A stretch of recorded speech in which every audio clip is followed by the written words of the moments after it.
हमारी नेता आदरणीय राबड़ी देवी जी की मकान है। मतलब 6 महीना 1 साल से अपना कोशिश में है कि ये मकान को खाली करना है। तो लालू जी को पूर्व मुख्यमंत्री के हैसियत से मकान आवंटित क्यों नहीं किया जा सकता है कि साहब जानबूझ के लालू यादव को, राबड़ी देवी को टारगेट किया जा रहा है। ये समझ रहे हैं कि हम जिंदगी भर लालू जी को, राबड़ी देवी को, तेजस्वी को, राजद को टारगेट करेंगे तो हम सत्ता में सलामत। जिस मकान में पूर्व मुख्यमंत्री, नेता प्रतिपक्ष विधान परिषद रह रही हैं, उसको लगता है कि या तो पहले इस मंत्री के नाम से आवंटित करा के और फिर इस मकान को भी मुख्यमंत्री आवास में समेट ले। Study MBBS in Russia and Nepal. Visit Officers Colony, Mirchai Bari, Katihar. Admissions open now. Rus MBBS. We give wings to your dream. 10 circular road, वही बंगला, वही विवाद और वही सियासत फिर से बिहार में गरमा चुकी है। बिहार सरकार ने पिछले दिनों राबड़ी देवी का आवास खाली करने का तीसरी बार नोटिस जारी किया, जिसके बाद से बिहार के राजनीतिक गलियारों में आरोप प्रत्यारोप का दौर फिर से शुरू हो गया है। इसी सिलसिले में आज राजद के वरिष्ठ नेता अब्दुल बारी सिद्दीकी ने प्रेस कॉन्फ्रेंस करके बिहार सरकार को आड़ो हाथों लेते हुए कहा कि बिहार सरकार ये बदले की राजनीति कर रही है। सरकार लोकतांत्रिक मुद्दों से भटक रही है और विपक्ष को दबाने की कोशिश कर रही है। आइए सुनाते हैं और क्या कुछ कहा अब्दुल बारी सिद्दीकी ने। बंगला आवंटित है, लालू जी को पूर्व मुख्यमंत्री के रूप में क्यों नहीं आवंटित है? जब 2 पूर्व मुख्यमंत्रियों को पूर्व मुख्यमंत्री के हैसियत से आवास आवंटित किया जा सकता है, तो लालू जी को पूर्व मुख्यमंत्री के हैसियत से मकान आवंटित क्यों नहीं किया जा सकता है? और अगर नहीं किया जाता है तो नियम तो समदृष्टि वाली होनी चाहिए ना। अगर इनका नहीं करते तो इनका भी नहीं कीजिए, एक तरह का नियम बनाइए। राबड़ी देवी जी नेता प्रतिपक्ष है। लोकतांत्रिक व्यवस्था में सदन नेता और नेता प्रतिपक्ष दोनों को एक तरह से जो है माना गया है डेमोक्रेसी में कि बिना विपक्ष के डेमोक्रेसी का कोई माने नहीं।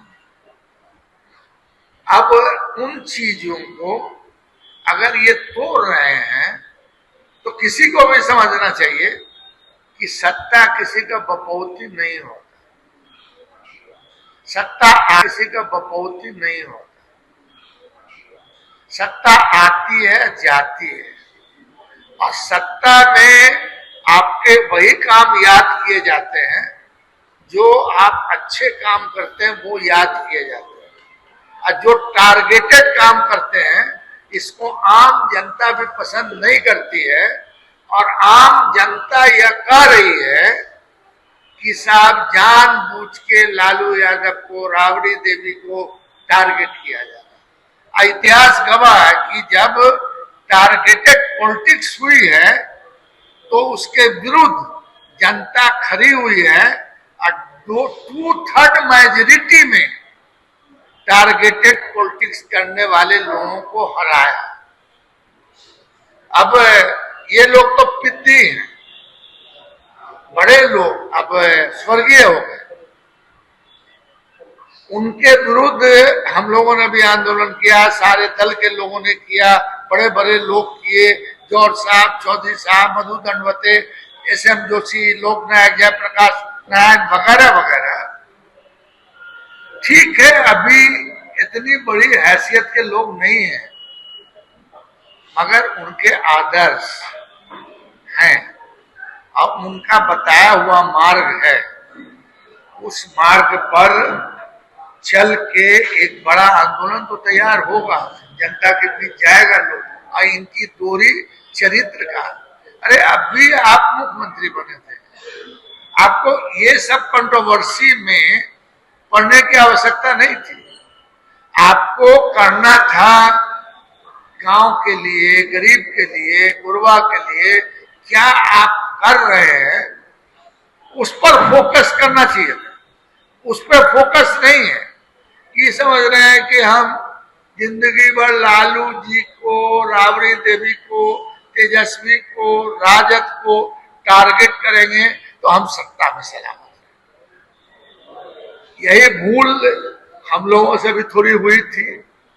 आ गई ना 2/3 मेजोरिटी में श्रीमती इंदिरा गांधी आई थी। अब एक चीज और हम बताना चाहेंगे कि ओछी राजनीति जो होती है इसको कोई पसंद नहीं। मुख्यमंत्री आवास का नाम बदलकर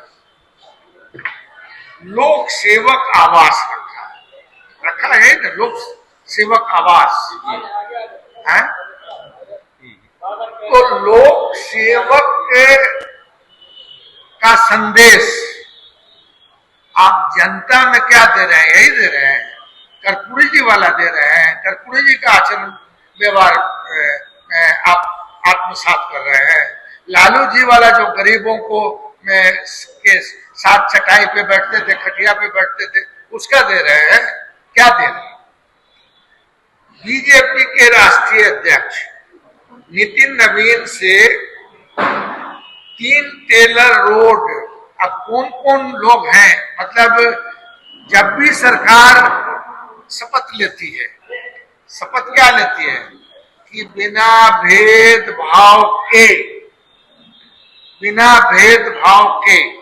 हम काम करेंगे। और अगर शपथ लेने के बाद भी अगर आप भेदभाव कर रहे हैं, तब इसका मतलब है कि आप अगर ईश्वर की शपथ ली है तो ईश्वर को भी धोखा दे रहे हैं।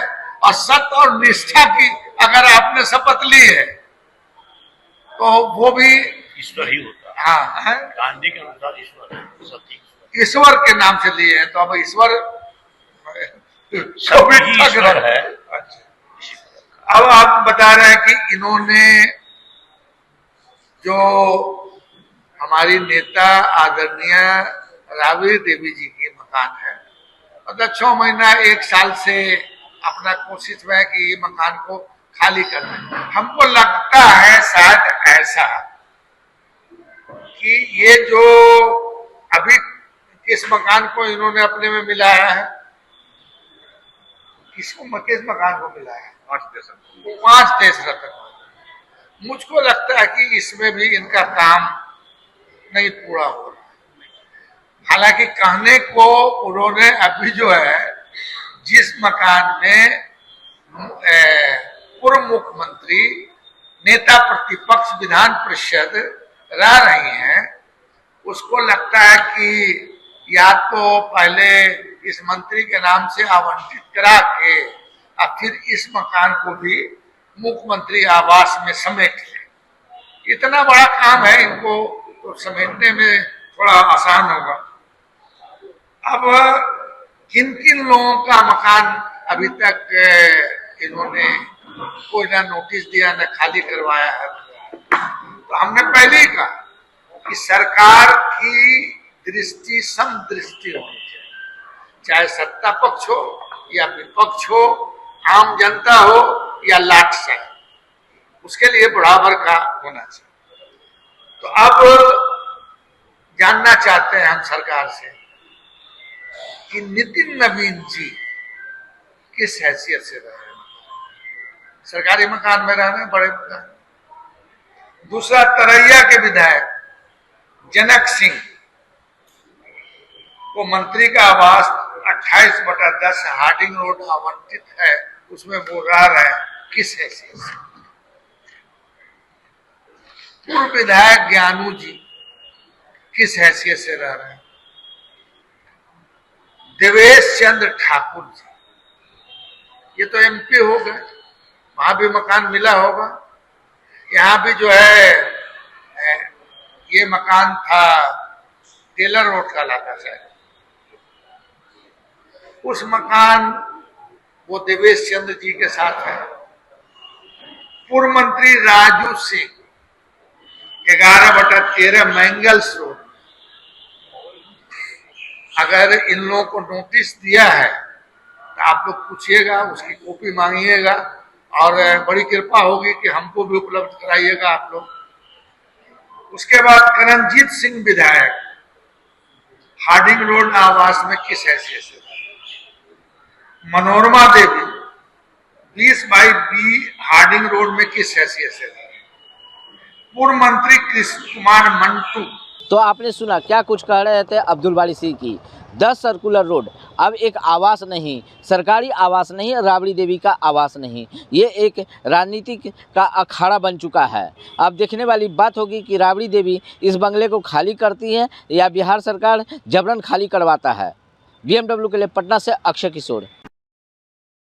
तमसोमा ज्योतिर्गमय गुरुकुल शिक्षा मंदिर संस्थान के साथ बनाए अपना भविष्य। रेगुलर और प्रोफेशनल कोर्सेज, सेकेंडरी और senior secondary courses, law, teachers training courses, pharmacy and nursing के साथ पैरामेडिकल में डायरेक्ट एडमिशन पाए। वेबसाइट विजिट करें या दिए गए नंबर पर कॉल करें। हमारा पता है गुरुकुल शिक्षा मंदिर संस्थान, कल्याण चौक, DS कॉलेज रोड, कटिहार। हमारा वीडियो अगर आपको अच्छा लगा हो तो आप हमारे वीडियो को लाइक करें, शेयर करें और हमारे चैनल को सब्सक्राइब जरूर करें।